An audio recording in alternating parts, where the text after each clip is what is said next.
Yo, welcome to the show where the energy's flown. It's your boy dropping heat. This is the Ozone. Step into the arena where legends are made. From the courts to the fields, watch the highlights played. Football, hoops, baseball, it's all fair game. If it's sports, we bring the fire, put respect on the name. Stats and debates, we break it all down. From the rookies to the GOATs who wear the crown. No halftime, all grind, we're setting the tone. It's prime time, baby, you're in the Ozone. Yo, it's passion, precision, the plays we dissect. From the underdogs, grinding to the Hall of Fame vets. This is more than a podcast, it's a sports throne. Let's kick it off right, welcome to the Ozone.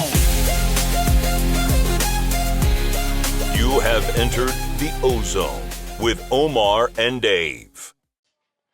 Let's go, baby. We're here. You guys officially entered the Ozone.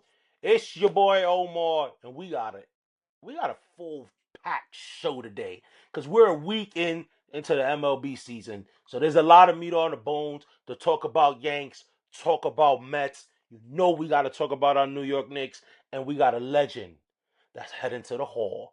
We discussing all of that. But I can't discuss all of this without, you know who. My co-host, super producer Dave himself. Brother, it's a new week.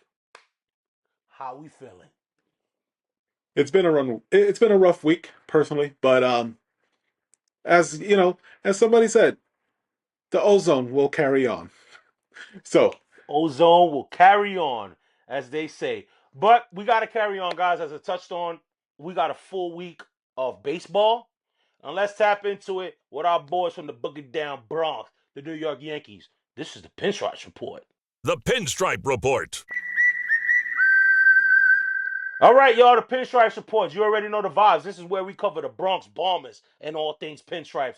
Brother, Yankees had a good week. The Yankees had a good week. It started a little slow. It started a little slow with the Diamondbacks blowing the first game, and then you kind of get smacked the second game, but they bounced back. Demolished the Diamondbacks. And then you head to Pittsburgh. They take the first two, but they do lose, man. The Yankees are a valiant comeback in the ninth inning. 2-run single with 2 outs by Trent Grisham. They fell a little short. Right now, if you're watching this, guys, it's 5 p.m. Monday.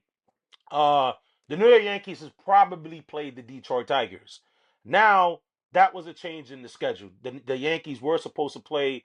We'll get into the week ahead with the Yankees, but they were scheduled to face the Detroit Tigers Monday through Wednesday at 7 p.m. But due to the severe cold that's happening right now in the north up there in Michigan, they have moved all the games to the daytime. So unfortunately, as you guys are watching this, we won't know who's winning or who have won the Yankees Tigers game. But brother, the Yankees, they lose 2 out of 3 to the Diamondbacks, but they win 2 out of 3 with Pittsburgh. What's your initial thoughts on the Bombers this week?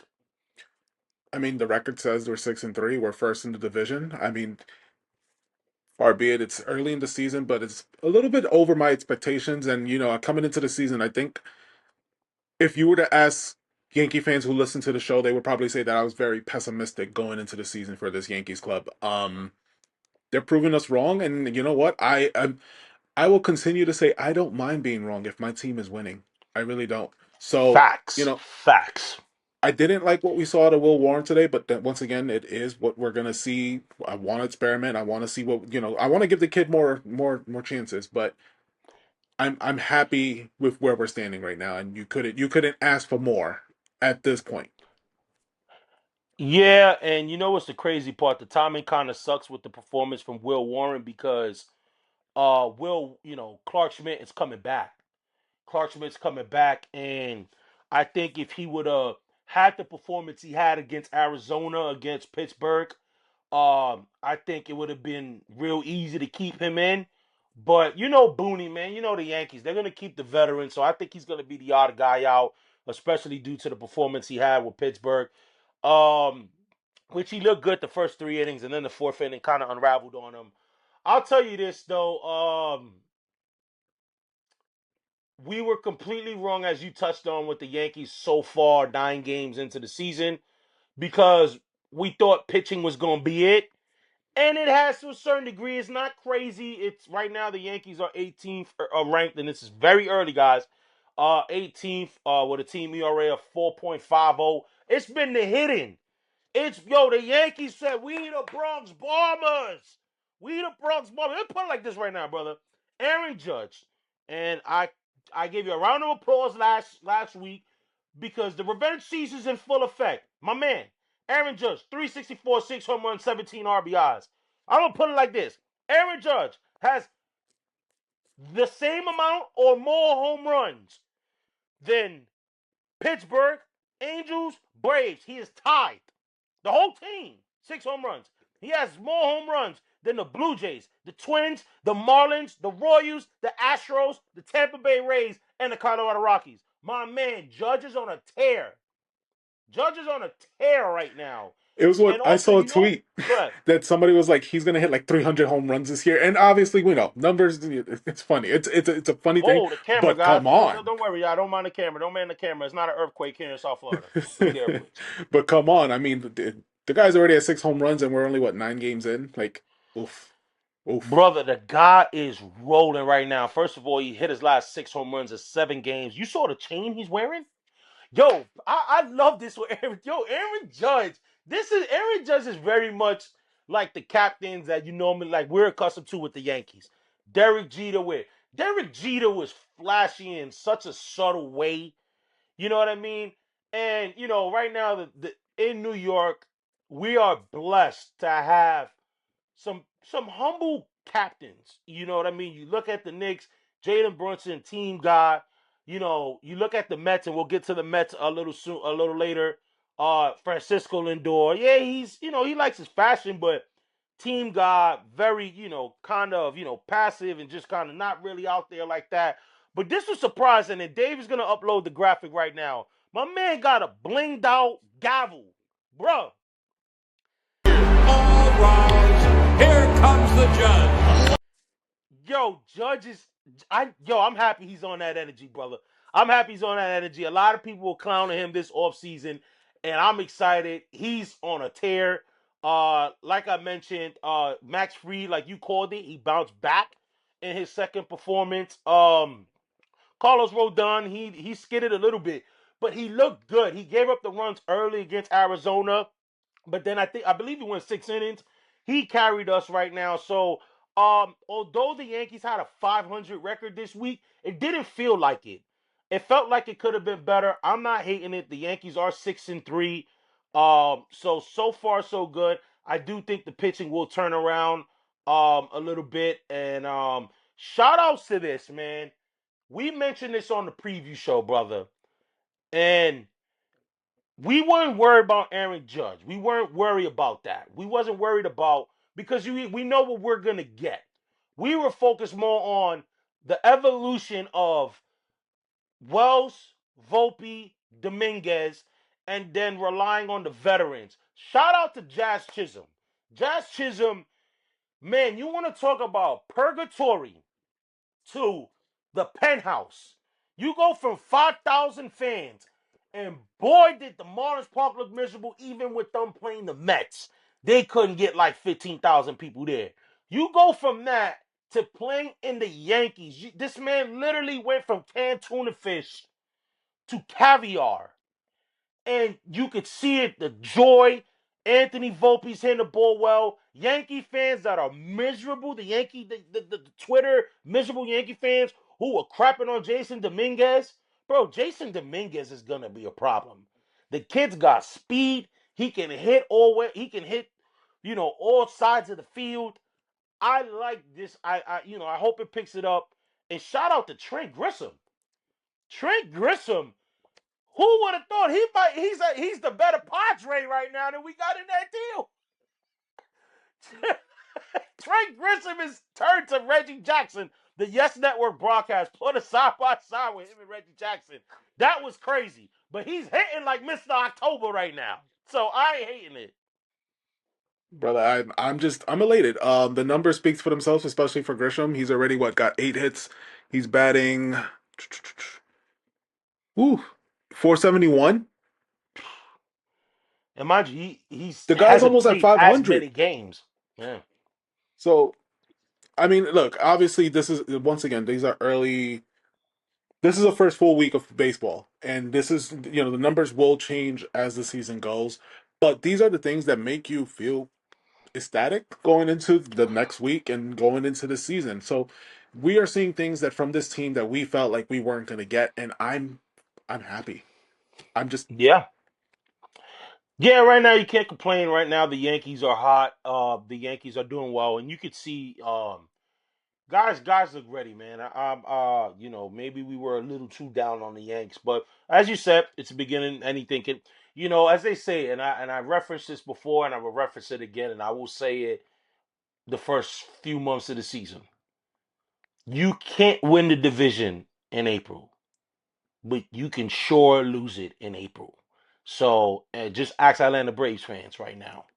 and So the other thing I do appreciate is that with as well as they're playing, Boston's playing great too.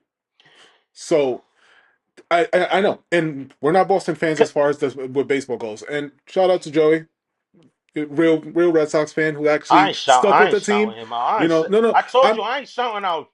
I'm shouting him out because we know a lot of Boston Red Sox fans that have gone away and just very, very quiet these past couple of years. So shout out to you, Joey. But Yeah, I'm happy to see that the Yankees are whatever. playing the way that they are because the Red Sox are playing as well as they are also playing as well. They can be better, of course, but we don't want that. Yeah, the rivalry's cool. Like when both teams are doing well, it's fun. Like Hmm. that's it was a double whammy because watching the Yankees Pirates game yesterday and them losing, and then I initially like the next game, that the only game on after that, before the Knicks that night, was Boston, and I'm like, they just won off a walk off. So I'm like, bro, you talk about double whammy. You watch your team lose and walk off, and then you watch your hated rivals winning a walk off. But whatever. Yankees, like I said, I don't know. It felt like a good 500 week. You don't really get so high on a 500 week, but the Yankees did. So let's talk about the Yankees schedule to come, guys. As I touched on, the times of the Detroit game have changed. So the Yankees are, as of this recording, have already played April 7th, but they have a 3-game set with Detroit, April 8th and 9th. Those games will be at 1:10. They get an off day Thursday, and then they wrap up the week with the 3-game set with the San Francisco Giants, who are 7-1 right now as of this recording. It's a 7 p.m. start on Friday, a 4 p.m. start on Saturday, and a 1:35 start on Sunday. I was gonna bring up the beef, brother. Don't know if you heard about it. Because we showed light to the beef with Optimum and MSG, that they were having their issues in blacking out Nick games. So apparently, Yes Network was having the same thing with people who got Comcast cable, but they were able to work that out. And who would have thought, brother, that was like a beef? I think that beef stemmed off Juan Soto, bro, because apparently Comcast owns SNY, which is the home of the New York Mets. And from the Yes Network, their executive went on during opening weekend of the Yankees joint. He went on the telecast and actually said that they want to put the Yes Network, they pronouns, meaning Comcast, wants to put the Yes Network on a premium package where SNY is not available on the SNY is on a basic package.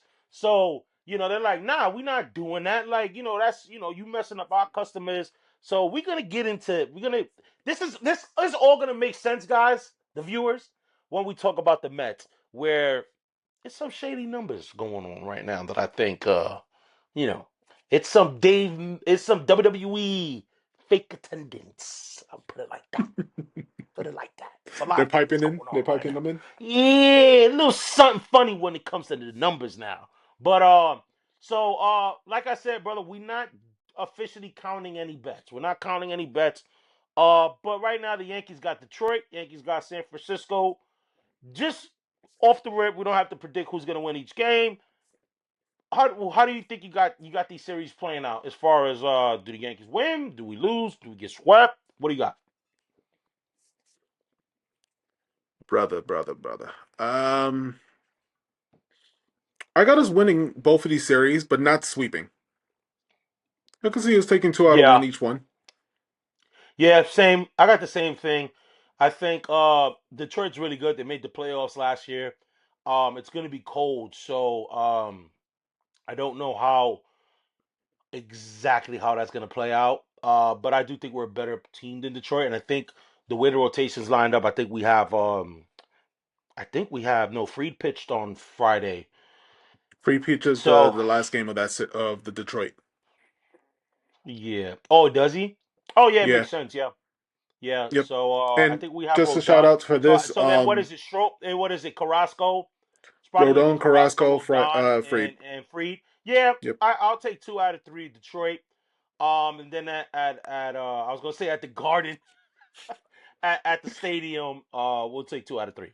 Yep. Yep. So the Yankees had a good week, but Mets had a better week. We gotta show some love to the boys in Queens, and let's get into it here on the Amazing Rundown. The Amazing Rundown. It's about the Mets, baby. Love the Mets. All right, baby. Let's go. Get a home run, baby. Love the Mets. Let's go, Mets. Alrighty, y'all. The Amazing Rundown is where we cover them boys from Queens. And as I touched on, they had a good week. Winning 2 out of 3 in Miami. That's the second home for New Yorkers. We got that, we got that on lock. And then, they come in and, man, you couldn't start a home opening series any better than a 3-game sweep. I'll tell you this, as a Yankee fan, I didn't mind it against the Toronto Blue Jays. I was definitely rooting for the Mets this weekend, so I'm happy the Mets did some work for us. Brother, the Mets had a good week. The Mets are a 5-1 week. You couldn't get better than that. No, and they look good. They look really good. I'm gonna say this without. I don't want to sound as a hater because I'm not being a hater. Soto's off to a really slow It start. sounds like you're gonna be a hater. Sounds like No, you're gonna be a hater. someone who thinks whatever. At this point, I'm gonna say whatever. Soto's off to a slow start. Guys, he's gonna be a hater right now. That what Dave just said is when somebody tells you, with all due respect, you know, Look, let me hear about disrespect you. Soto's off to a slow start. So what did you say? He said, This I don't want to hate. Does he say? I don't want to hate. But he about to hate. Soto's off to a slow start, and this is one of those things that it is early. It's early in the season, and we're going to see it pick up at some point, and it's going to be like, well, David, here you go. You were saying he was off to a slow start, but it's something to note. It's something you notice when somebody's getting paid almost 800 billion. I mean, million.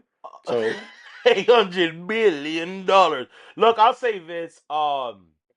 Him and Judge had the total opposite start to the season. Judge had a very slow spring training, and as I touched on, not worried. Season starts, he'll get it rolling. Where the yeah, opposite is the fact Juan Soto has had a hot spring, cold start to the season. I will say this. The whole lineup is right now not hitting for the Mets outside Pete Alonso.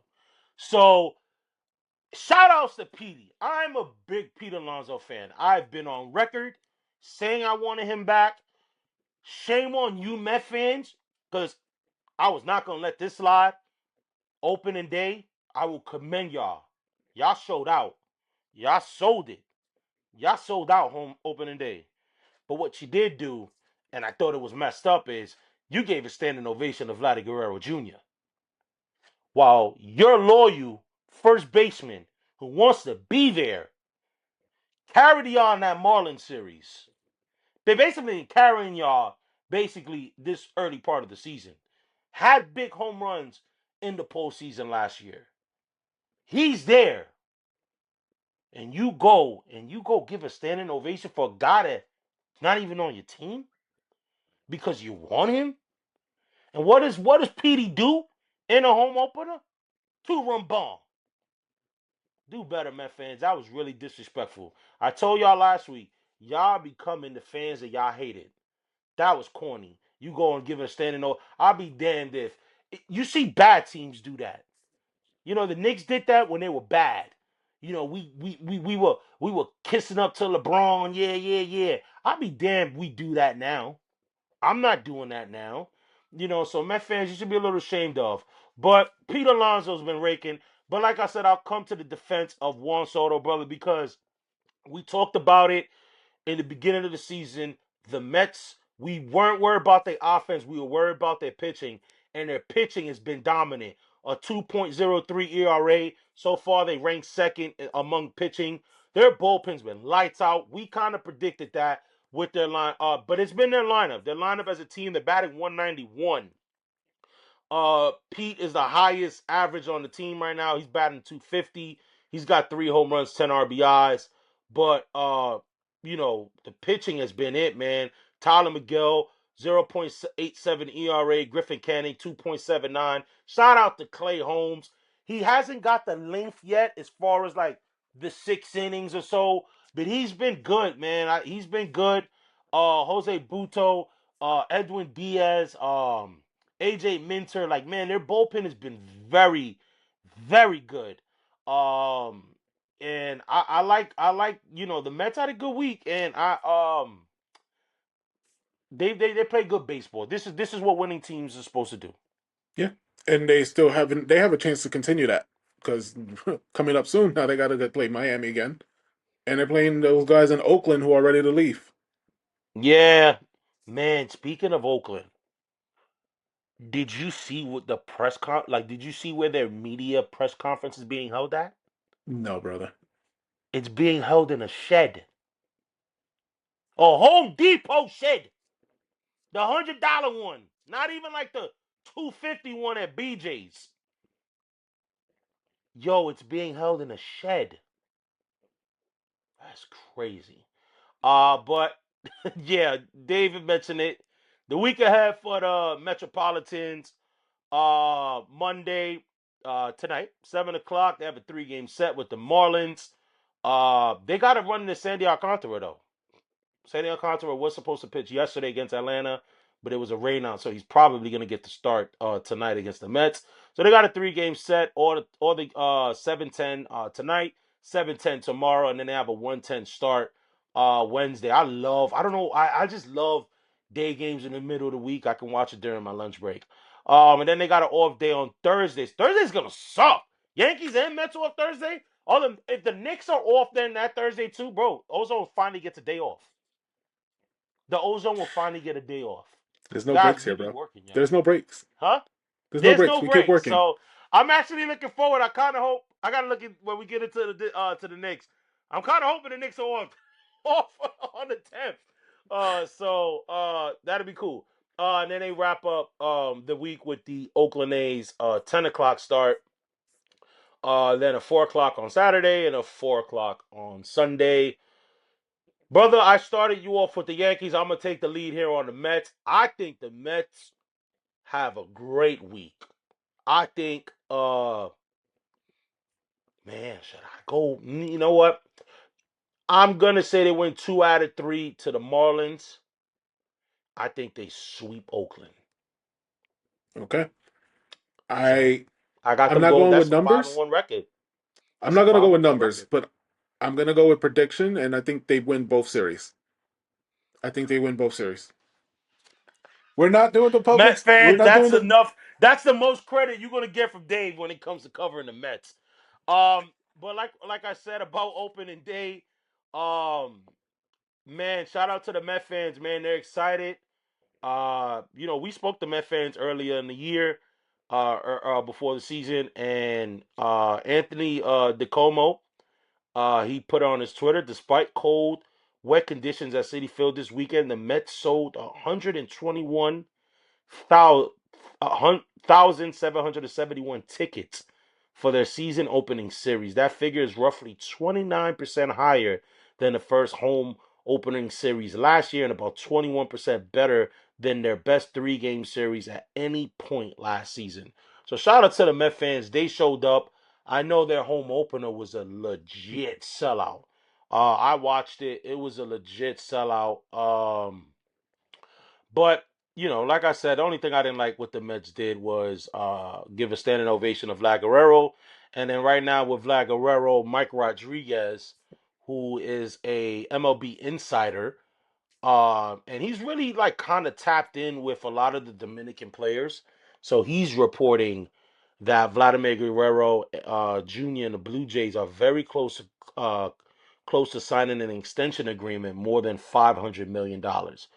So very much like basketball news, if it's not coming from Shams or Woj before, you kind of like take it with a grain of salt. So it's kind of like that right now. I feel like with baseball, uh, if it ain't coming from Jeff Passan, I'm not 100% on it. But this guy, Mike Rodriguez, really seems tapped in.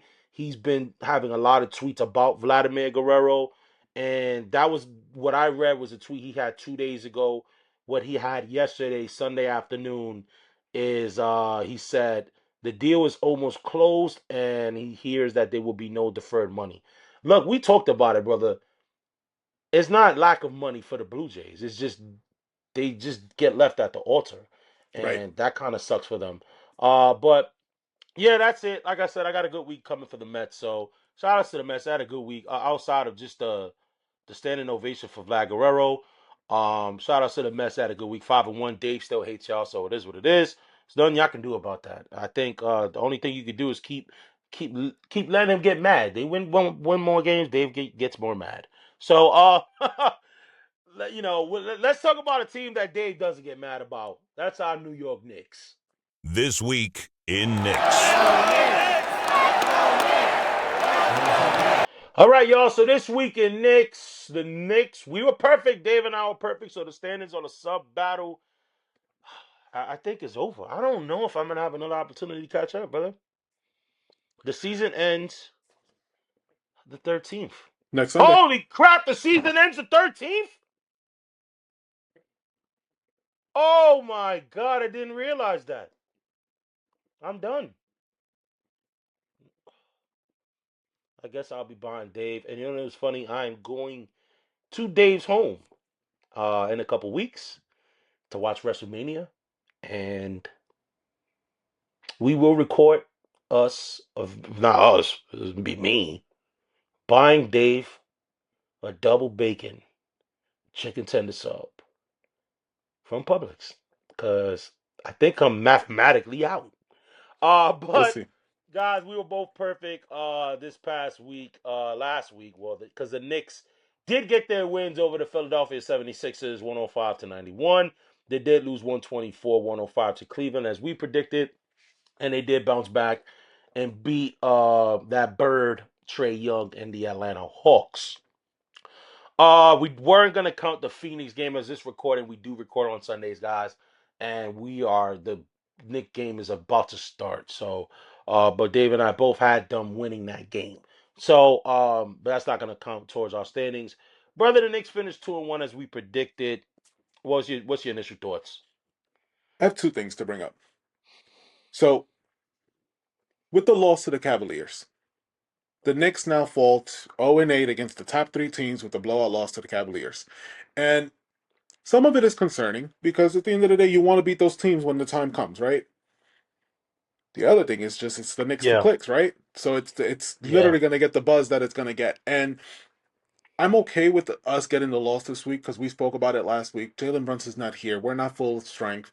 And I just feel like once the playoffs come, things are going to look different. The second point I yeah. want to bring up, we beat the Hawks. There wasn't much chatter. There No. wasn't no chatter. And the thing is that what bothers me about it is it's one of those things that comes with sports, and because we're Knicks fans, we're going to be more bothered about it. If the Hawks had won this game, what would have been the right? So that's the thing that is just like, all right, you know what? We won, move on, whatever. We don't have to see them again. But it's one of those things that is just with the media and when Knicks, it's annoying. So, brother, how do you feel? Because we are 0-8 against the top three teams. The crazy part is I'm not putting too much into that because, for example, and I didn't notice it until the last week's game with Cleveland. We're playing Cleveland. I don't want to jump the gun. We're playing Cleveland against this week coming up. The 4 meetings with the Cleveland Cavaliers, 3 of them have been the second leg of a back-to-back. They don't mention those sort of things. So only the first game that we played Cleveland, which was very early in the season, very early, which was the third game of the season. We've played Cleveland with a day off before playing them. Now, we have played Cleveland twice since, and have been days where Cleveland, we have played them back-to-back going into their house. And then we're going to play them again this week, back-to-back, coming from the road or having to come from a flight. So what's context into that, right? Because you knew how this was going to go. If the Knicks had beaten Cleveland, oh, well, it's late in the year. Donovan Mitchell's not fully healthy. Oh, they kind of packed it in. There would have been that kind of bullcrap.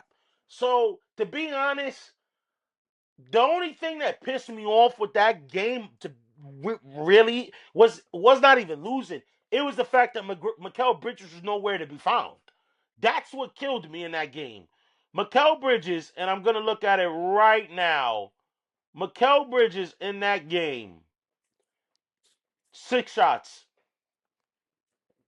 6 shots in 36 minutes.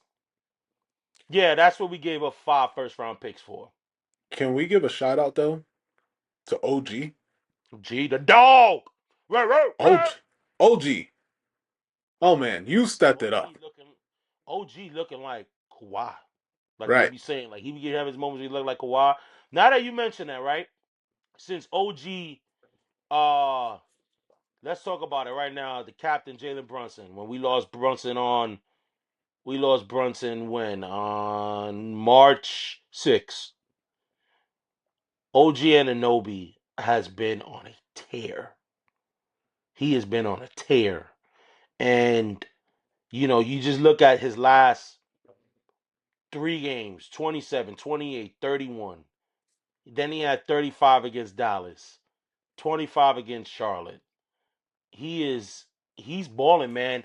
And this is the only thing when it comes to the Knicks, and this is why I'm happy now Brunson is back with 5 to 6 games left, because 1, he's going to be able to qualify for all the accolades. That's 1. But 2 is like, I hope Anunoby doesn't lose the aggressiveness when it, with Brunson. Because obviously Brunson's our guy. And I'm not saying I want Brunson to take less shots. But it's like, I don't want to lose this aggressive OG because we have Brunson back. I want that to be a plus. I want that to be like, yo, now we got an aggressive OG Anunoby with Jalen Brunson. I would say this. I think now Tibbs may need to change his rotation. I think maybe adjust the rotation now where maybe you sit Brunson a little early, and maybe you have OG rock with the second unit. So then he's that main scoring option, and he can pop off, and he can be aggressive. He can get his looks, because we damn know we ain't getting it with freaking Mikal Bridges.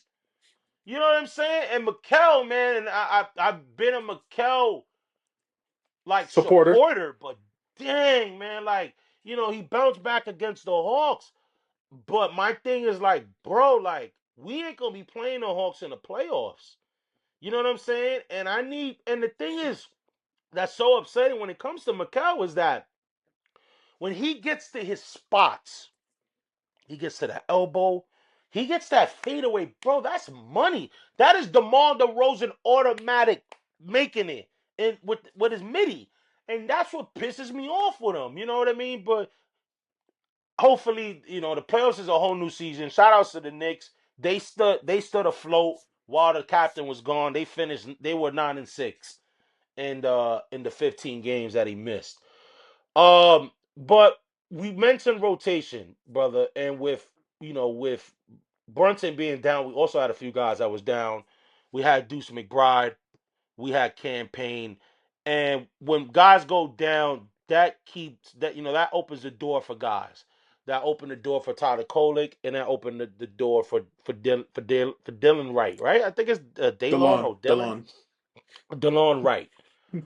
I'll tell you this. What are you laughing about? What are you laughing about? Dylan? Dylan. Dylan, Dylan, and Dylan. You'll see in post. Yep, you'll see in Oh post. God. Oh God. But we can never be professional on this thing. Um let's all right, that opened the door for those kind of guys. I would say 2 weeks ago would have been very easy. Landry Shamet, you ain't getting no run in the playoffs. Campaign, yeah, out of default because he's the backup guard. But with Daylon, Dylan. Delon. Daylon Wright, he has size. He's a bigger guard and he could defend. I think he's gonna be in that playoff rotation. I'm not saying he's gonna get 20 minutes, but I do think he's gonna get a little run. I think he's gonna fit that rotation. I don't and I think with Landry Shamet hitting a few threes, Landry's gonna get some minutes too. So I think the playoff rotation, obviously, you in the playoffs, you want to keep it 8. Very rare Tibbs goes 9, but I think you're gonna have your starters, which is gonna be Brunson, Bridges, Hart, OG, Carl, Cat, Big Bodega, and then so that's your 5. You'll have Mitchie No Snitchy, Mitchell Robinson. You're gonna have Deuce McBride, and I think you're gonna have DeLon Wright. Dylan. I think those are gonna be and like a hybrid of Landry Shamet. Okay. I think those No are your Achua for guys. you. I don't think Achua gets in because Achua only really gets minutes when Robinson's not playing. And you know, I think Achua gets in if it's foul trouble. Like if Okay. let's say for instance Cat gets in or anyone gets into some early foul trouble, then Achua might see the floor for a little bit. But I think he's the odd man out. Him and Campaign's the odd man out because Daylon Wright has proven that he could facilitate a little bit better than Cam. Now he's not he's not gonna be one to pop a couple threes like Campaign could, but he doesn't pop it consistently enough for me to feel bad that he's going to be on the bench. And then Daylon Wright, I'm going to have a hard time saying his name, man. Dylan. And Wright just plays good defense. So he plays a lot better defense. And if you can play defense for Tibbs, you're going to get on the court. So that's really it. What do you think, though? I I don't have too many arguments with that lineup. And we kind of spoke about this very early on in the season, how much it bothered me, the way that our rotation looked going into the playoffs. But I have a better understanding of what they were trying to do. It just didn't work out, especially with the injuries and the way that things unfolded with the playoffs last year. So this year, I'm okay with everything as long as he's playing tonight. As of the time of this recording, I know we upload on Monday, but at the time of this recording, he's playing tonight, and as long as he looks good, that's all I care about. Like if he doesn't look good tonight, if he looks like he needs some time, just let him rest. Um, I think he's going to be fine, man. Like I any think he's other gonna be time, fine. any other player, I would be a little bit worried. But the only thing is like, and Knicks fans will know I got a little bit of PSD because I hope it doesn't happen. I hope me bringing it up Brother, doesn't. PTSD. Yeah. What did I say? PSD? Yeah, I don't know what that is. I just want to catch you now.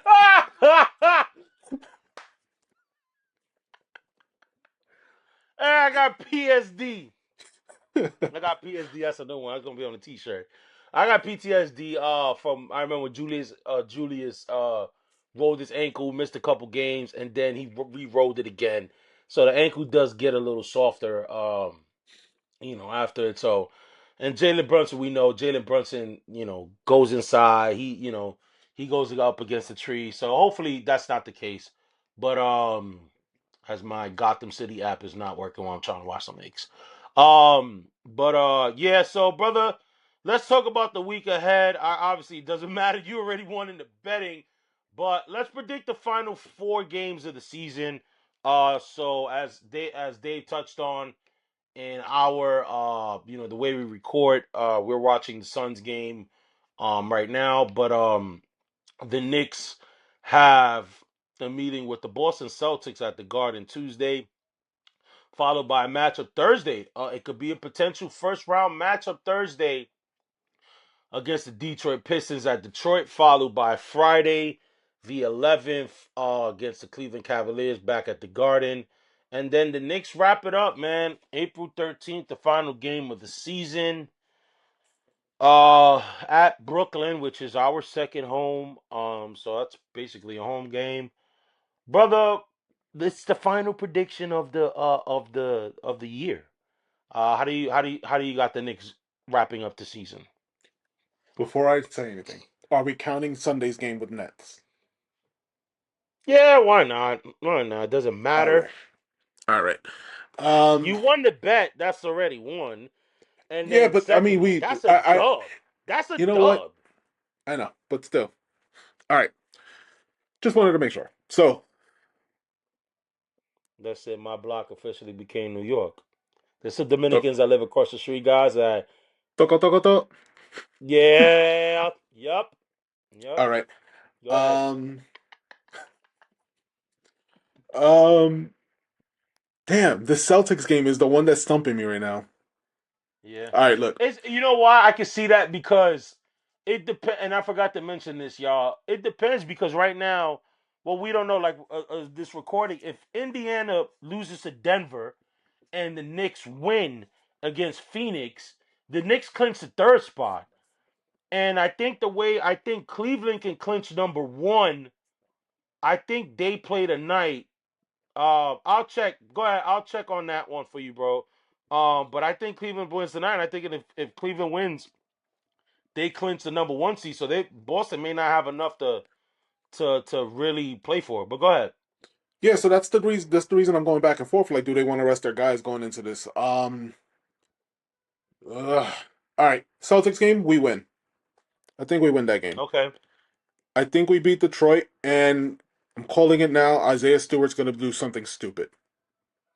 Yeah, I I'm can going see to that call it too. now. He's going to do something stupid. He's going to want to leave something going into the series. Should we play them in the playoffs? So I'm calling it now. Isaiah Stewart doing something stupid, and then Cavaliers game. I feel like we win, but it's very close. And the Nets game, we win.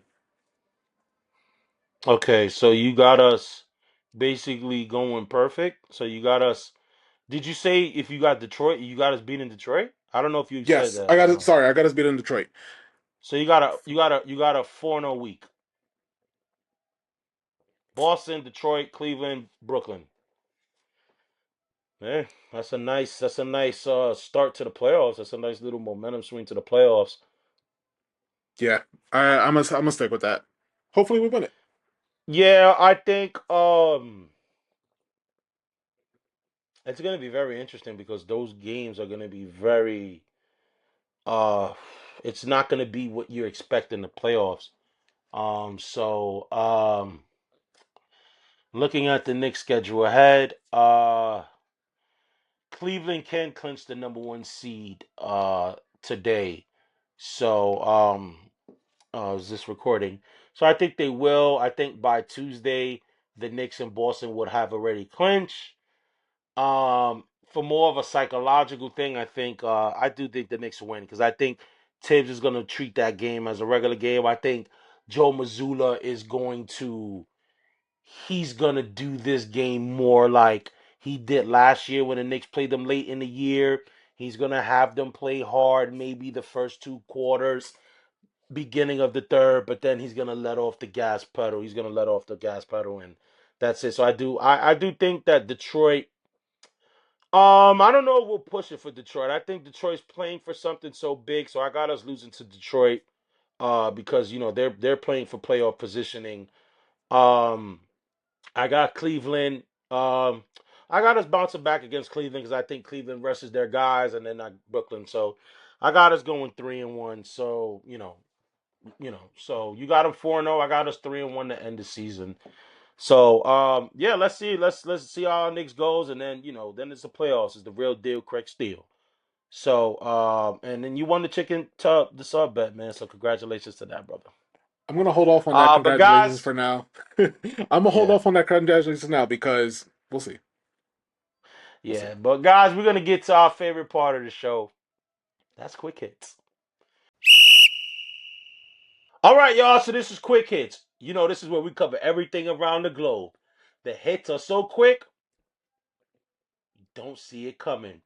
Brother, former Knicks great Carmelo Anthony has been elected into the Naismith Basketball Hall of Fame class of 2025. He's joining an elite class that will also induct Sue Bird, Maya Moore, Sylvia Fowles, and Dwight Howard. First off, well deserved by our boy Carmelo Anthony. Brother, what's your favorite Melo memory that you got?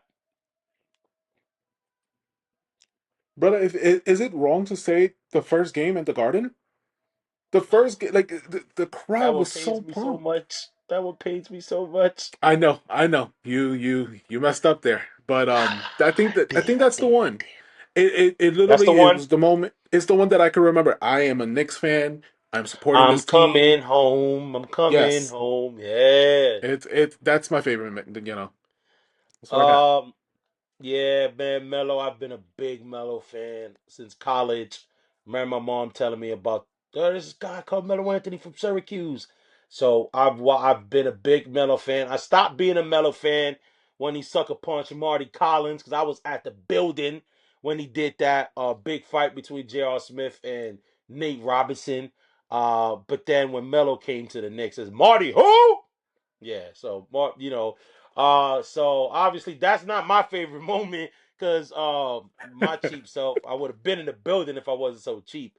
But my favorite Mellow moments gotta be, I think, almost a lot of people's favorite Mellow moment, especially with the Knicks, was the Easter game, man. Easter game against the Bulls.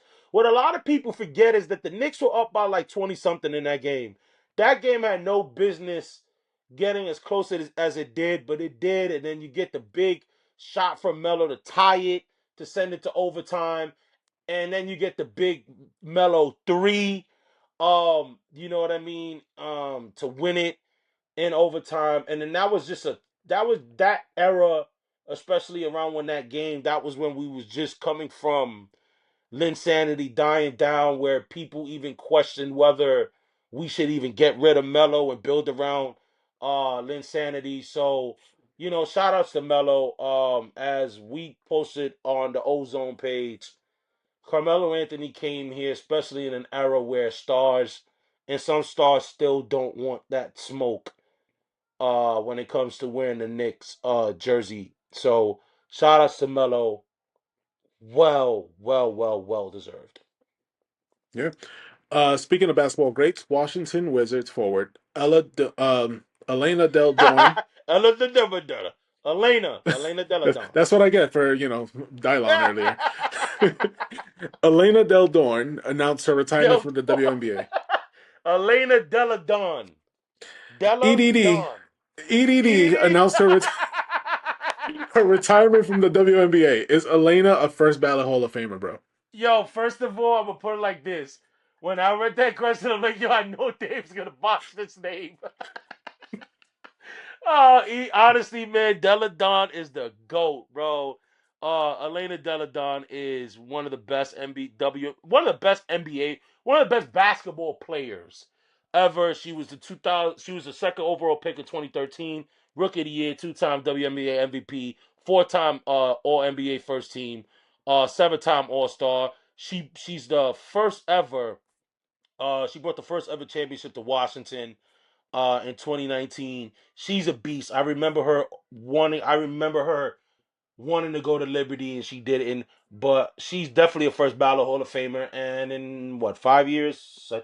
I don't know when you can be eligible. She'll be going to the Naismith Basketball Hall of Fame as well. But you know who won't be going to the Basketball Hall of Fame? Anybody on the Nets, and especially the Barclays Arena, if there was an arena for Hall of Fames, because the Barclays Center, home of the New Jersey Nets, Brooklyn Nets, revealed images of what they're calling the bridge that will be built in the upper course area at the Barclays Center. Looks very much like a certain bridge in Madison Square Garden.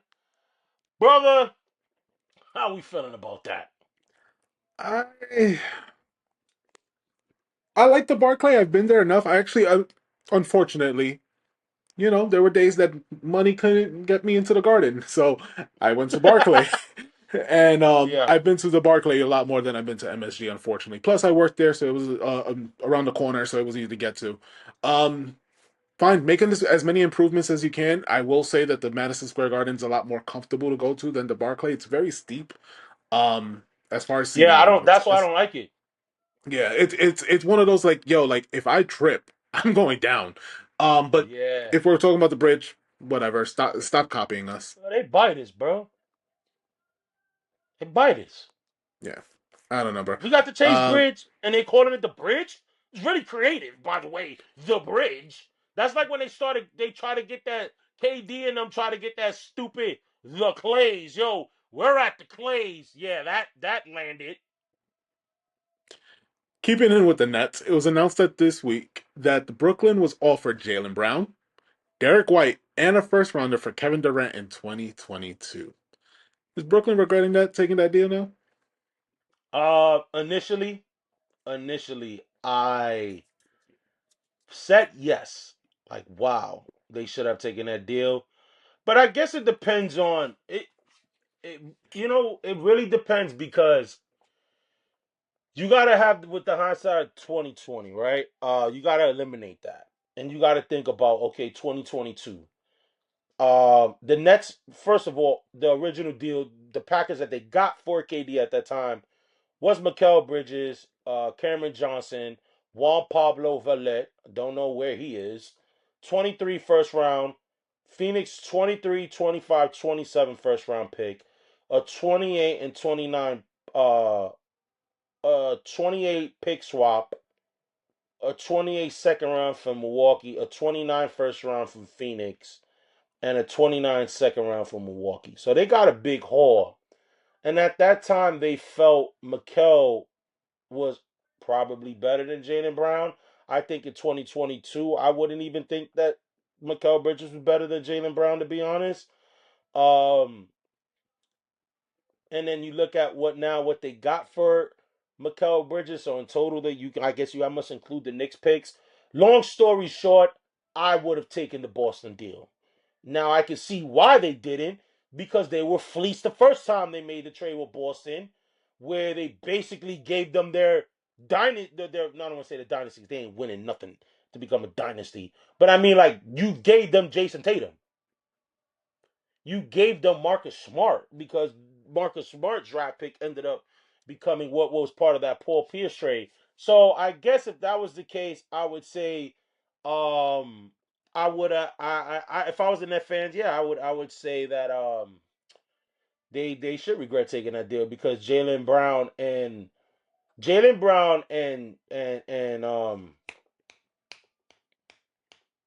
Derek Derek White White? right now on Brooklyn is a playoff team. Yeah. Is a playoff team. And I've said it for a few years, and especially before he re-signed with Boston. Jaylen Brown just feels New York. I don't know. There's something about Yeah, him. It's just man. Yeah, you've been wanting him there. You've been wanting him there. I've been wanting him, and it's whatever. Boston, he's on Boston, but the player himself, he screams to me New York. I don't know. I feel like he would have fit Yeah. here, Yeah, he would. really well. He would. Uh, Yeah, it's so yeah, let's keep it. Let's keep it with KD.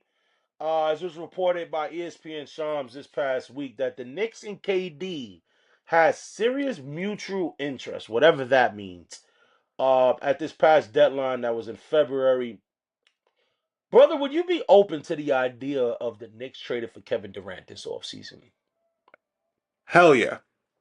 But let me Ah, preface this. same. Same. Let me preface this. What are we giving up to get KD? Now I get it. It's KD, And right? that's the question. That's the real question. Yeah. So I'm okay as long as we obviously Brunson's off the table, Carl Anthony Towns is off the table. That's just the way I view it right now. I don't see Leon Rose moving those two guys. But who we end up giving up in that, like if we have to give up a Deuce, if we have to give up maybe someone like Josh Hart. Josh Hart I feel like is the heart of the team, no pun intended, but really is. I feel like he is. And I feel like those are the kind of moves that kind of can gut a team's morale. Um and that's what I don't want to lose, especially with talks of maybe Tibbs could be gone after the season. So that's another thing to factor with getting a KD. Um, Honestly, I'd say I'm for KD at this stage of his career and what he can contribute with those two guys, Karl Anthony Towns and Brunson. But what do we have to give up to get him? But I say hell yeah, with the preface. Yeah, I do too. One, sometimes you got to make hard decisions. Like I get the Josh Hart thing. Yep. Um, you know, like when Celtics traded Marcus Smart, that was big. He was the heart of that team, Josh Hart. But sometimes you got to make certain moves to get ahead, and we kind of got a little bit of it this year, losing Dante. Losing Dante and Randall. Like we've been talking about it since the start of the ozone. Is the Knicks are more talented, but are they more gritty? Did they lose that dog by trading Dante and Julius? And we saw what last week with Dante with the big having his teammates back, having Nas Reed's back, getting that 1 game suspension, squaring up with people from Detroit. The Knicks kind of missed that. But I think, like you said, it depends on the right package. Pause. The Knicks don't have much draft capital to offer Phoenix, so it would be something more along the lines of, hey, we can give you OG Anunoby. Do we pair it up with Deuce McBride? But the problem is that I have with this is that the Knicks, it's not a talent thing. It's a depth thing when it comes to the Knicks. So if you go and get Kevin Durant, now you're losing even more depth because you're gonna have to trade that because you don't have the draft capital to compensate Phoenix to get Kevin Durant in return. So as you said, I would be open to it. Oh yeah, would I want it? Hell yeah. However, I don't think we're gonna get it because there's gonna be many teams that are gonna have a much better deal, and I don't think I'm willing to give up 2 guys, 3 guys that are assets to the rotation for Kevin Durant. And here at the Ozone, the guys are very cautious with package deals.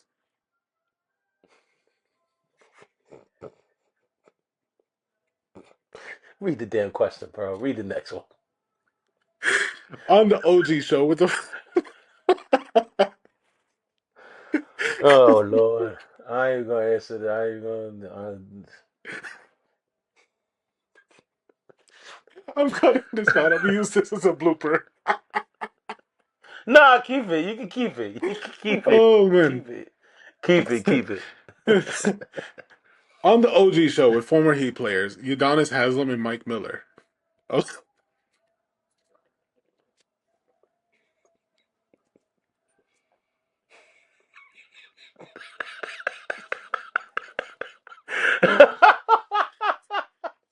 stop from the Man, top. read the question, Ugh. man.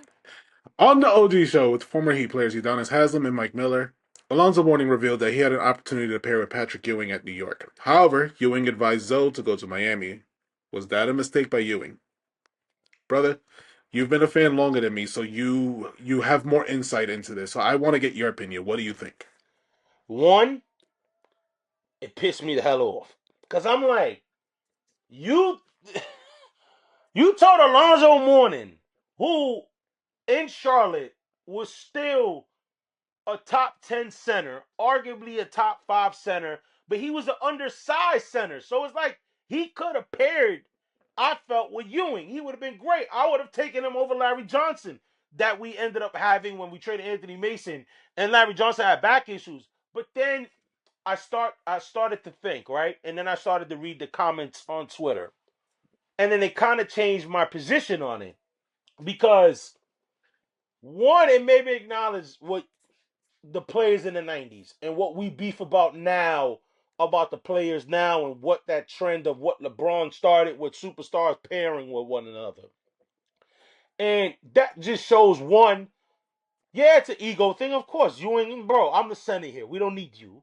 But two is also like, nah, bro, like that wasn't a thing, yo. It wasn't like, yo, I'm trying to team up with you. It was like, nah, bro, I'm trying to get this dub on you. I'm trying to show you that I'm the best center in the Eastern Conference, or whatever the case may be. So then, the way the game was played, then I started to think, all right, would Ewing and Mourning work? There, it's not like now where you could go where maybe now in today's game, Ewing would have been much like a Joel Embiid. Ewing would have probably been shooting threes. And maybe you could have had Zoe more as the enforcer and stuff like that. But damn, man, I'm not gonna lie, I would have taken Alonzo Mourning and Ewing over Larry Johnson and Ewing. So that kind of sucked. And then look what happened.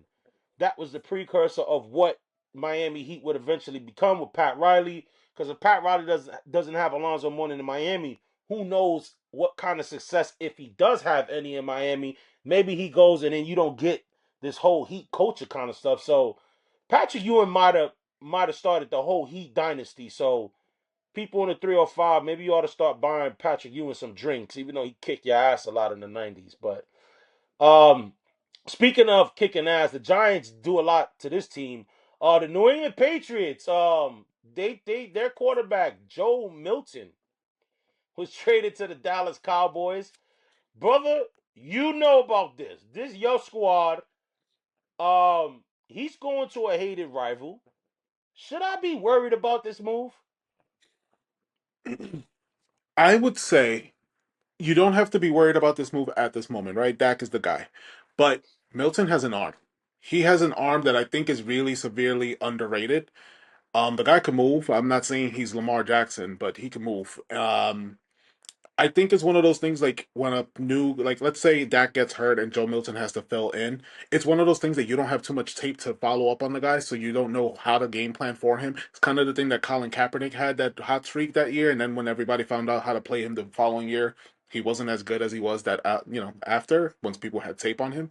So that's one of those things that you could probably get caught up with Joe Milton. I'm not saying he's gonna light up the league, but he's a serviceable backup. A Cooper Rush I think should have stood, but they made the right move, and we did the right thing getting rid of him now. We have already our franchise quarterback right now that we want to move forward with. So I think just get the value you can out of him. So as of now, I don't think you have to worry too much. I don't think he's going to be lighting the league up ablaze, but if I'm wrong, you can quote me. All The right, we will. NCAA Trust me. the NCAA men's final is set. The Florida Gators take on the Houston Cougars. Who you got, bro? I don't care less now, man. Duke blew that game. They want to blame Cooper Flag. Cooper Flag had a phenomenal game. So I'm not blaming Cooper one bit. I'm gonna go with the Gators. I think the Gators was a team that I was afraid of as far as like a big roadblock for Duke to win the national championship.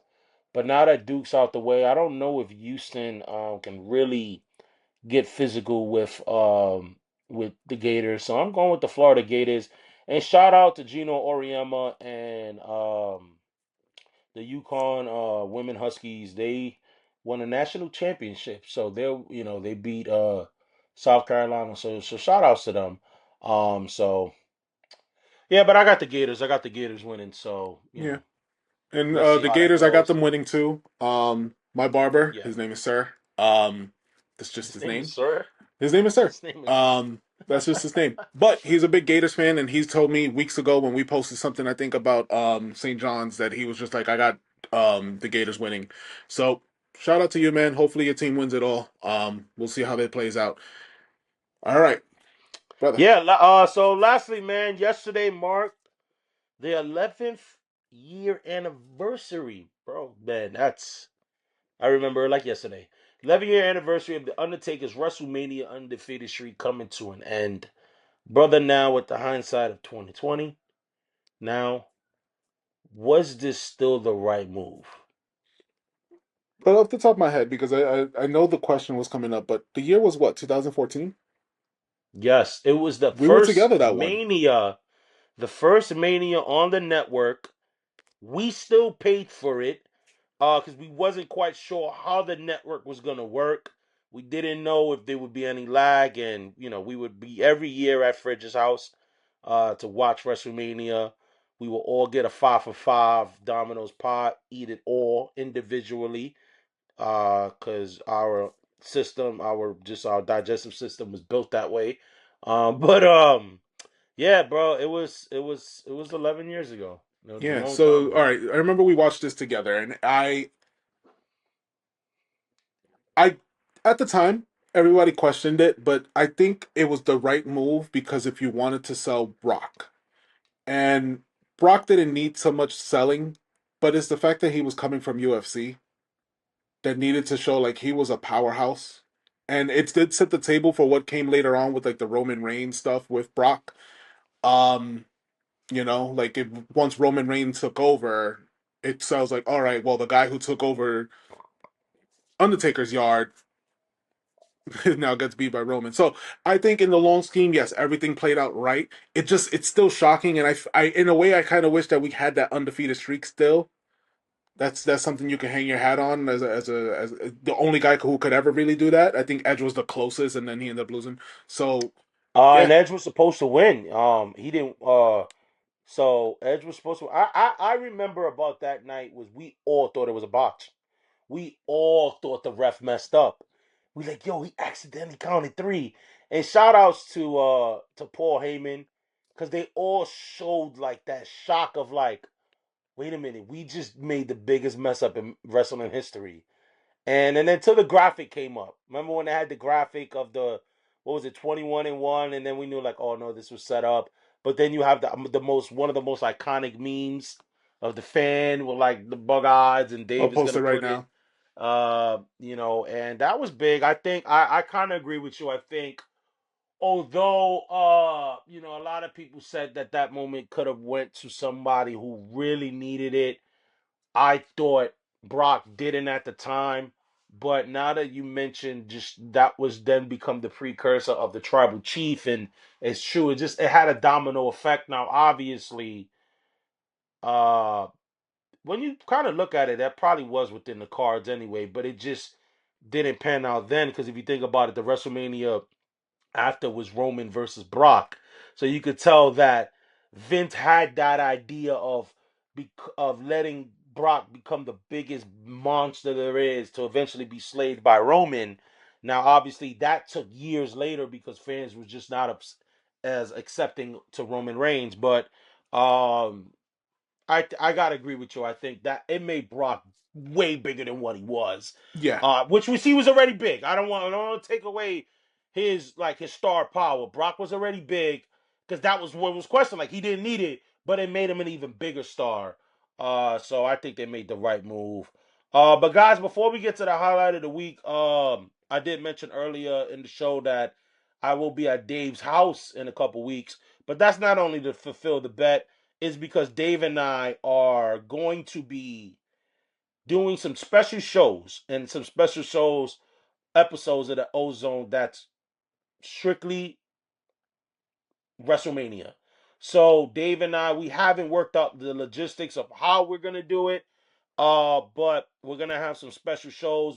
So remember, guys, this is where following us on TikTok, IG, Instagram, Threads, following us to stay up to date on when the recordings are going to happen. Because WrestleMania is 2 nights. So like I said, Dave and I are working on the logistics of when to get an episode. More than likely, we're definitely gonna have a preview show. So we're gonna cover night 1 and night 2 of matches, predict what we think is gonna happen, and then we're definitely gonna have a post show. So for all that news, you want to stay locked in with your boys from the Ozone. So remember to follow us on all social platforms. All right. So guys, we can't wrap it up. We can't wrap up an episode without sharing you guys the highlight of the week. He's on fire! All right, y'all. Highlight of the week is Washington Capitals great Alex Ovechkin as he broke Wayne Gretzky's record for the most goals ever scored by a hockey player in the NHL with 895 goals. You know what's the most impressive thing about that, brother? One, he did it in the great state of New York, did it against the Islanders, but he did it in the same amount of games played as Wayne Gretzky, 1,487. So that can't even be looked at like, that argument of like LeBron, and they was like, oh, but it took LeBron, 4 years more like than this or whatever, whatever. Like, nah, that debate cannot be touched in hockey. My man did it in the same amount of games and broke the record with the same amount of games. Shout out to Alex Ovechkin. yeah. Look, I don't know too much about hockey. I'm not gonna, like I've said this before, I'm not gonna try to pretend and act like I'm a fan. But I will say this: every time you hear about the greatest of all time, you always hear Jordan. Now you hear Brady. You hear other players, but Gretzky was always that other guy that was always mentioned. And I was just like, He must be great if people are always bringing him up. He's always quoted. He's And you always never got a debate. Like, I don't know, maybe never hockey as far as fans, hockey goes. our viewers that watch hockey, let us know. I've never, like, because you hear it. Football, now you got Brady now in the conversation, but before it would be like Montana, is it this guy? Basketball, Yeah. obviously we know basketball. We don't got to get into that. But with hockey, it always seemed like the consensus was Wayne Gretzky. Always. So it's one of those things that, you know what, if you broke his record in the same amount of games, that that's it. You're the great, right? You're the GOAT. So congrats to you, Ovechkin. I'm sorry I'm not the biggest fan to appreciate it as much as others may do it, but it's still an accomplishment that I'm sure you'll hear for the rest of your life. So congrats, man. Oh, and sorry guys, I forgot to mention that Joe Milton was actually traded with a 7th-round pick to Dallas, and Dallas is sending a 5th-round pick to the Patriots. So I forgot to include that little part into the deal. But guys, I want to thank you guys for another, watching us. We just continue to ask for you guys support, as you know what I mean. We're trying to get the subscribers up, guys. We've exceeded 100. We're at 107 right now, but we can get it higher than that. We're working on 200, guys. So remember, guys, to please like, subscribe, share with your friends, repost our stuff. This is why David and I are always working on constant graphics, updating you guys on Knicks, Mets, Yankee scores. I appreciate those that are reposting. If you're a fan of the team, repost your team winning. But guys, we thank you guys so much. Before you wrap it up, bro, just real quick. You do a good job in giving me shout outs and with it comes to like editing the show and everything. But I think I need to take a moment real quick to give you a quick shout out. I don't think people realize that the graphics that have been up the last couple of weeks have been your work. And guys, you've been seeing them, you've been enjoying them, some of you have been sharing. We appreciate that all, but I definitely want to give a shout out to Omar. This makes my job a lot easier when it comes to putting the show together and just makes it more fun that I know that it's just me and him are putting this together collaborative and it's not like one is doing more than the other. So just giving you your flowers, bro. Yeah, man. Thank you. And speaking of flowers, before we wrap up, my niece, Sophia Arias, she had her first basketball event today, and Dave's gonna upload the image. She got a medal for sportsmanship. That's big because as much as it's important to drop points and do all that stuff, it's being a leader. You know what I mean? And having that sportsmanship for not only your competitors but your teammates. And Sophia, Theo Omar loves you, and I'm proud of you. And we already know that girl got big things coming ahead. So, Congrats, guys, Sophia. we just we thank you guys so much for tapping in with your boys. We gonna have some fire. I'm so excited. I'm touching in with Dave in a couple weeks. We're gonna be locked in WrestleMania. It's gonna be a big April for us, guys. So you know what to do. Like, subscribe, follow us on all social media platforms for everything, because we're gonna be having a lot of updates in the coming days and weeks. So you already know, tap in with your boys next Monday for that brand new fire. It's been a pleasure. This is more than a podcast. It's a sports throne. Let's kick it off right. Welcome to the Ozone.